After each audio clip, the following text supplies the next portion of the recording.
আর এবার একটা সুখবর, বছর শেষে ঘরে ফিরতে চলেছে জিনাত। আলিপুর পশু হাসপাতালে চিকিৎসার পর সম্পূর্ণ সুস্থ। আজই ওড়িশার শিমলিপাল জঙ্গলে তাকে ফিরিয়ে দেওয়া হবে। পার্থপ্রতিম ঘোষ আমাদের প্রতিনিধি আরো বিস্তারিত বলতে পারবেন। পার্থ, নিঃসন্দেহে ঘর ওয়াপসি হতে চলেছে জিনাতের, কতক্ষণে? একেবারেই দেখো, এবং আজকে রাত্রেই ঘরে ফিরতে চলেছে বাঘিনী জিনাত, এবং সম্পূর্ণ সুস্থ রয়েছে। দুদিন অবজারভেশনে রাখা হয়। তুমি দেখেছিলে যে একেবারে রাজ্যের বিভিন্ন প্রান্তে জিনাতকে ধরতে একেবারে কালঘাম ছুটছিল, এবং তার পরবর্তী ঘুমপাড়ানি গুলিতে তাকে কাবু করা হয়, এবং এরপর বাঁকুড়া থেকে ধরা পড়ে এই বাঘিনী জিনাত। তাকে নিয়ে আসা হয় আলিপুরের পশু হাসপাতালে, এবং সেই পশু হাসপাতালে দুদিন চিকিৎসকেরা তাকে পর্যবেক্ষণে রাখে, এবং রাখার পর জানাচ্ছে যে বাঘিনী জিনাত সম্পূর্ণ সুস্থ রয়েছে। দর্শকরা যে ছবি দেখতে পাচ্ছে, খাঁচাবন্দি জিনাত, সে কিন্তু সুস্থ অবস্থার ছবি। একেবারে চিড়িয়াখানার যে পশু হাসপাতাল, আলিপুরের পশু হাসপাতাল, সে পশু হাসপাতালে সুস্থ অবস্থায় রয়েছে, এবং রাজ্য পুলিশ তাকে এসকর্ট করে উড়িষ্যার বর্ডার অব্দি নিয়ে যাবে, এবং আজকে রাত্রেই উড়িষ্যার শিমলাপালের উদ্দেশ্যে রওনা দেবে বাঘিনী জিনাত। ধন্যবাদ পার্থ। চেতলায় শিল্পপতির বাড়িতে যে চুরির ঘটনা ঘটেছিল, সেই ঘটনায় মোট 11 জনকে গ্রেফতার করলো পুলিশ। কলকাতা পুলিশের জালে মোট 11 জন। আপনারা জানেন যে 70 লক্ষ টাকার মোট চুরির ঘটনা চেতলায় ঘটেছিল শিল্পপতির বাড়িতে। 27শে ডিসেম্বর শিল্পপতির বাড়ি থেকে হীরের আংটি এবং নেকলেস উধাও হয়ে যায়। 70 লক্ষের হিরে এবং সোনার গয়না চুরি হয়ে যায় বলে অভিযোগ সামনে আসে। আয়া, রাঁধুনি সহ 6 জনকে গ্রেফতার করা হয়, এবং জেরায় আরও 5 জনের হদিশ পাওয়া গিয়েছে। ধৃতরা সবাই একটি সংস্থার। নেপথ্যে বড় চক্র রয়েছে বলে সন্দেহ পুলিশের।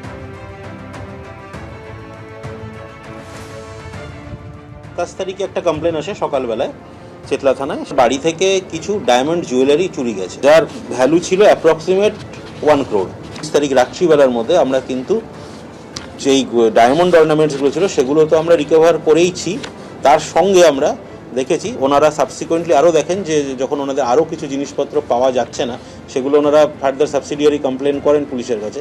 তো সেই জিনিসগুলোকেও কিন্তু আমরা রিকভার করেছি, এবং যে রিকভারিগুলো হয়েছে এই রিকভারি বেসিসে আমরা টোটাল 11 জনকে অ্যারেস্ট করেছি। একটা গ্রুপ হলো যারা ওনার বাড়িতে হাউসকিপিং স্টাফ, বাড়িতে ন্যানি, এই সমস্ত হিসাবে কাজ করতেন। তারা over a period of 2 years ওনারা কিন্তু এই সমস্ত জিনিসগুলোকে ধীরে ধীরে সরিয়েছেন। বাদবাকি এই জিনিসগুলোকে যাদের কাছে বিক্রি করেছিলেন বা যাকে দিয়ে থ্রু সাম রুট ওনারা রুট করার চেষ্টা করেছিলেন, সেই বেসিসে আমরা টোটাল 5 জনকে অ্যারেস্ট করেছি।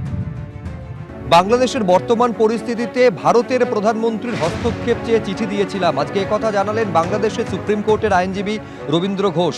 এই চিঠি পাওয়ার পরে কোনো উত্তর দেননি প্রধানমন্ত্রী, এই অভিযোগ করেছেন কুণাল ঘোষ। আপনারা জানেন যে রবীন্দ্র ঘোষের সঙ্গে আজকে তৃণমূল নেতা কুণাল ঘোষ সাক্ষাৎ করেন, এবং সাক্ষাতের পর সাংবাদিকদের মুখোমুখি হয়ে এই কথা বলেছেন কুণাল ঘোষ। প্রধানমন্ত্রীকে আমরা চিঠি দিয়েছিলাম, এটা তো আপনারা জানেন, atrocity on the minorities in Bangladesh, এটার উপরে। এবং চিঠির রিপ্লাই এখনো পায়নি, তবে দে আর থিঙ্কিং, তারা চিন্তা করছে যে অন্ততপক্ষে protection of the minorities is necessity, এটা প্রয়োজন আছে, সেই জন্য উনি চেষ্টা করবেন। আমাদের বিজেপি, তারপরে কংগ্রেস, সিপিএম, সবার সঙ্গে আমাদের কথা হবে। এবার রবীন্দ্রবাবু প্রধানমন্ত্রীকে চিঠি দিয়েছেন, কোনো উত্তর পাননি, এবার তার উত্তর পাননি। ফলে আমরাও তো একটা বিস্মিত যে বাংলাদেশে যে এই সংখ্যালঘুদের উপর হামলা বলুন, নির্যাতন বলুন, বা মানবাধিকার লঙ্ঘন বলুন, বা এই ধরনের কাণ্ড কারখানা, লাগাতার প্ররোচনামূলক সংলাপ, বিনা বিচারে একজন আটক, তো এগুলো তো পশ্চিমবঙ্গ সরকার করতে পারবেন না কিছু।